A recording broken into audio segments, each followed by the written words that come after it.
ಕಾಲೇಜಿಗೆ ಬರ್ತಾ ಇದ್ದಂತ ವಿದ್ಯಾರ್ಥಿನಿ ಜೊತೆ ಪ್ರೀತಿ ಮದುವೆಗಾಗಿ ಪೀಠ ತ್ಯಾಗ ಮಾಡಿದ್ದಾರಂತೆ ಸ್ವಾಮೀಜಿ ಅನ್ನುವ ಪ್ರಶ್ನೆ ಎದ್ದಿದೆ. ಶ್ರೀ ಸಿದ್ದೇಶ್ವರ ಮಠದ ಸಿದ್ಧಲಿಂಗ ಶ್ರೀ ಪೀಠ ತ್ಯಾಗವನ್ನ ಮಾಡಿದ್ದಾರೆ ಅಂತ ಹೇಳಲಾಗ್ತಾ ಇದೆ.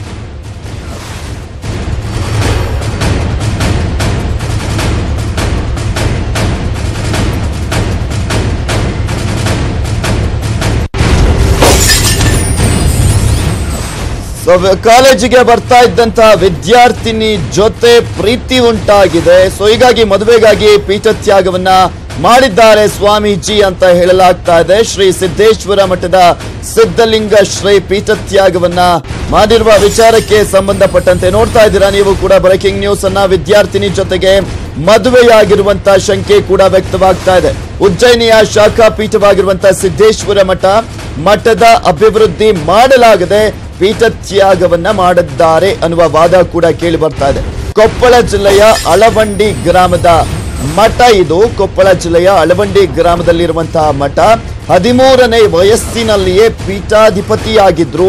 ಮುಂಡರಗಿ ಕಾಲೇಜಿನಲ್ಲೂ ಕೂಡ ಪಾಠವನ್ನ ಮಾಡ್ತಾ ಇದ್ರು ಶ್ರೀಗಳು. ಮುಂಡರಗಿ ಕಾಲೇಜಿನಲ್ಲೂ ಕೂಡ ಪಾಠವನ್ನ ಮಾಡ್ತಾ ಇದ್ರು. ಈ ಒಂದು ಸಂದರ್ಭದಲ್ಲಿ ಪ್ರೀತಿಯ ಬಲೆಗೆ ಬಿದ್ದಿದ್ದಾರೆ ಅಂತ ಹೇಳಲಾಗ್ತಾ ಇದೆ. ಆಡಳಿತ ಮಂಡಳಿ ಅಸಹಕಾರ ತೋರಿದಂತ ಹಿನ್ನೆಲೆಯಲ್ಲಿ ಮತ್ತೊಂದು ಕಡೆ ಆಡಳಿತ ಮಂಡಳಿ ಅಸಹಕಾರ ತೋರಿದಂತ ಹಿನ್ನೆಲೆಯಲ್ಲಿ ಪೀಠ ತ್ಯಾಗವನ್ನ ಮಾಡಿದ್ದಾರೆ ಅಂತ ಸ್ವಾಮೀಜಿಯ ತಂದೆ ಹೇಳ್ತಾ ಇದ್ದಾರೆ. ಶ್ರೀ ಸಿದ್ದೇಶ್ವರ ಮಠದ ಸಿದ್ಧಲಿಂಗ ಶ್ರೀಗಳು ಪೀಠ ತ್ಯಾಗ ಮಾಡಿರುವಂತಹ ವಿಚಾರಕ್ಕೆ ಸಂಬಂಧಪಟ್ಟಂತೆ ಸಾಕಷ್ಟು ಗೊಂದಲಗಳು ಎದ್ದೇಳ್ತಾ ಇದ್ದಾರೆ. ಏನೋ ಈ ಕುರಿತಂತೆ ಹೆಚ್ಚಿನ ಡೀಟೇಲ್ಸ್ ಅನ್ನ ನೀಡ್ತಾರೆ ನಮ್ಮ ಪ್ರತಿನಿಧಿ ಬಸವರಾಜ್ ದೂರವಾಣಿ ಸಂಪರ್ಕದಲ್ಲಿದ್ದಾರೆ. ಎಸ್ ಬಸವರಾಜ್, ಏನಿದು ಗೊಂದಲಗಳು? ಒಂದ್ ಕಡೆ ಪ್ರೀತಿ ಅಂತ ಹೇಳಲಾಗ್ತಾ ಇದೆ ಮತ್ತು ಒಂದ್ ಕಡೆ ಅಸಹಕಾರ ಅಂತ ಹೇಳಲಾಗ್ತಾ ಇದೆ ಇಲ್ಲಿ ಆಡಳಿತ ಮಂಡಳಿದು. ಸೊ ಏನಾಗಿರುವಂತದ್ದು ಈ ಒಂದು ವಿಚಾರದಲ್ಲಿ? ಪೃಥ್ವಿರಾಜ್, ಈಗ ನಮ್ಮ ಕೊಪ್ಪಳ ತಾಲೂಕಿನ ಅಳವಂಡಿ ಗ್ರಾಮದಲ್ಲಿರುವಂತಹ ಶ್ರೀ ಸಿದ್ದೇಶ್ವರ ಮಠದ ಶ್ರೀ ಸಿದ್ದಲಿಂಗ ಮಹಾಸ್ವಾಮಿಗಳು ಸೋಮವಾರನೇ ಪೀಠ ತ್ಯಾಗ ಮಾಡಿದ್ದಾರೆ ಅನ್ನುವಂತ ಮಾಹಿತಿ ಇದೆ. ಈ ಪೀಠ ತ್ಯಾಗದ ಹಿಂದೆ ಅವರು ಒಂದು ಮುಂಡ್ರಿಗೆಯ ಕಾಲೇಜಿನಲ್ಲಿ ಪಾಠ ಮಾಡ್ಲಿಕ್ಕೆ ಹೋಗ್ತಿದ್ರು. ಅಲ್ಲಿ ಒಬ್ಬ ತಮ್ಮ ವಿದ್ಯಾರ್ಥಿನಿಯನ್ನು ಅವರು ಪ್ರೀತಿಸಿದ್ರು. ಅವ್ರ ಜೊತೆ ಮದುವೆ ಆಗ್ತಿದ್ದಾರೆ ಅನ್ನುವಂತ ಒಂದು ವದಂತಿ ಇದೆ.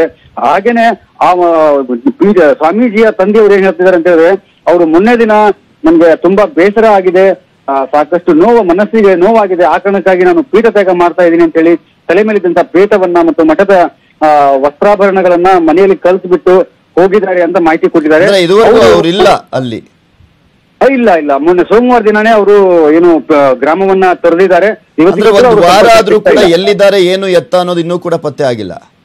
ಇಲ್ಲ ಪೃಥ್ವಿರಾಜ್, ಈವರೆಗೂ ಅವರು ಯಾರಿಗೂ ಸಿಕ್ಕಿಲ್ಲ ಮತ್ತು ಅವ್ರ ಫೋನ್ ಕೂಡ ಸ್ವಿಚ್ ಆಫ್ ಆಗಿದೆ ಪೃಥ್ವಿರಾಜ್. ಓಕೆ, ಈಗ ಅಂದ್ರೆ ಹಿರಿಯ ಸ್ವಾಮೀಜಿಗಳು ಯಾರಾದ್ರೂ ಇದ್ರ ಅವರು ಏನಾದ್ರು ಹೇಳ್ತಾ ಇದ್ದಾರ ಪೀಠ ತ್ಯಾಗವನ್ನ ಮಾಡಿದ್ದಾರೆ ಅನ್ನುವ ವಿಚಾರಕ್ಕೆ ಸಂಬಂಧಪಟ್ಟಂತೆ? ಯಾಕೆಂದ್ರೆ ಯಾರಿಗಾದ್ರೂ ಹೇಳ್ಬಿಟ್ಟಾದ್ರೂ ಅವರು ಪೀಠ ತ್ಯಾಗ ಮಾಡಿರ್ಲೇಬೇಕಲ್ಲ.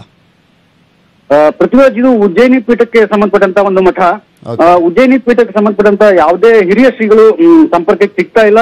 ಹಾಗೇನೆ ಈ ಮಠದ ಸ್ವಾಮೀಜಿ ಕೂಡ ಕಳೆದ 2-3 ದಿನಗಳಿಂದ ಸಂಪರ್ಕಕ್ಕೆ ಸಿಗ್ತಾ ಇಲ್ಲ Prithviraj. Okay, thank you Basavaraj ನಿಮ್ಮೆಲ್ಲ ಡೀಟೇಲ್ಸ್ಗಾಗಿ.